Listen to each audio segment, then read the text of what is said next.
American and Israeli airstrikes continue in Iran. It's the third day of attacks against the country. Supreme Leader Ayatollah Ali Khamenei and other senior leaders were killed over the weekend. Iran is retaliating with strikes against targets in the Gulf region. The situation hits close to home for many Calgarians with roots in Iran. Safaneh Neyshabouri is an Iranian-Canadian who lives in Calgary. She's an associate professor of gender and sexuality studies, specializing in part on Muslim cultures. She works at the University of Calgary. How are you doing, given what's happening? It's a very scary situation, obviously. I'm very worried for family and friends in Iran. Are you able to, have you been able to hear from family or speak with them? Unfortunately, not very much. As it's the case with the Iranian regime, is that they cut internet and telephone lines in times like this. I just briefly, my cousin's daughter could text us last night, she said everybody's fine. I asked her about is water and electricity connected, and she said it is. And that was about as much as I could connect with them. Is your family in Tehran? My friends and some of my family are in Tehran. Most of my family are in northeast Iran. Yeah. Well, let's walk through, if it's okay, some of the major developments. I mean, when you first heard about the U.S. and Israeli airstrikes and that the Supreme Leader Khamenei was killed in a strike on Saturday, what did you think? Well, I mean, it's surreal. It's surreal to think that he is no longer. I think, like many Iranians, I had imagined what this day would be like. However, I never thought that, or never wanted the context of it to be a war on Iran. And a situation that put so many civilians in danger. I also understand how obviously many Iranians are very joyous about this. When we think about Khamenei, he had a stubborn dogmatism that shaped the lives of many Iranians and generations of Iranians. He suppressed any opportunity for reform. He tanked Iran's economy. He crushed every peaceful protest and drove the nation into an increasingly desperate uprisings. And he killed thousands of Iranians and eventually brought about this war, his policies and his approach.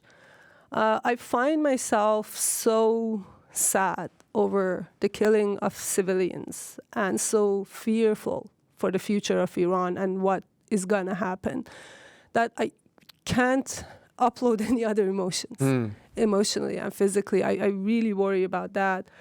I feel like personally I haven't even had enough time to process the mass killings of day and mourn the thousands that Khamenei killed, and now there's war, and now there's news, and now there's images of school children who have been killed in the attacks in southern Iran, and and to just wake up to these images of Tehran, where I mostly grew up, being bombed.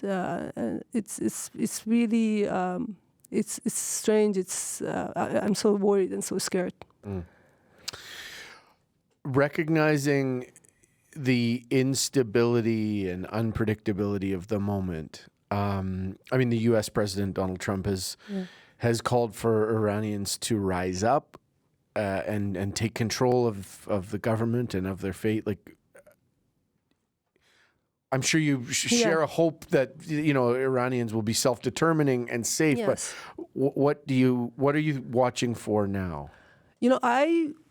That's really my hope. I cling, into this feeling that people in Iran, they will make something out of it, and they will find the opportunity to do that, to bring about this wish of a democratic and free Iran.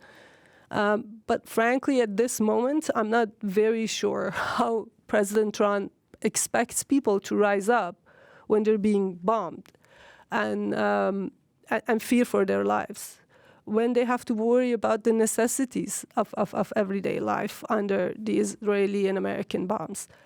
And one thing he said yesterday was that the bombings were going to continue for at least 4 more weeks. But I think every day, as we have seen so far, that this war continues, civilian deaths are going to pile up. Every day, the geographical scope of the war is expanding and to more and more countries as they get involved, and more players enter the scene. And it is a mess. And I don't know how, in these conditions, people and democratic forces will be able to take over. Do you have a reflection on the response from Canada and on what Mark Carney, Prime Minister Carney, has said so far? Honestly, it's very disappointing. For me, again, and I'm speaking here as a Canadian, to see that the Prime Minister has once again aligned Canada with U.S. foreign policy in such a short time after his Davos speech. It's very disappointing. Canada had once before rejected the aggressive U.S. policy during the Iraq War, and we should have done the same this time instead of accepting this aggressive approach. How are you kind of witnessing the conversation? And maybe it's in your community of people here, of you're connected to Iranian-Canadians, of this kind of push and pull and trying to reconcile these mix of feelings around, no affinity to the regime as it was, but also such concern and sadness about war. The diaspora, the atmosphere in the diaspora is very it's very polarized. Sometimes it seems like expressing any concern for civilians gets you labeled as an Islamic Republic sympathizer, and things like that. My hope is that in the diaspora, at least we understand that our reactions, our feelings, and our understanding of what's happening, our political approaches can be different. And in the end, we have to be able to have conversation. We have to understand that the future, of course, for Iranians and Iranians, but for Iranian diaspora communities outside, means that we all have to live together and have a conversation with each other with sympathy and with understanding.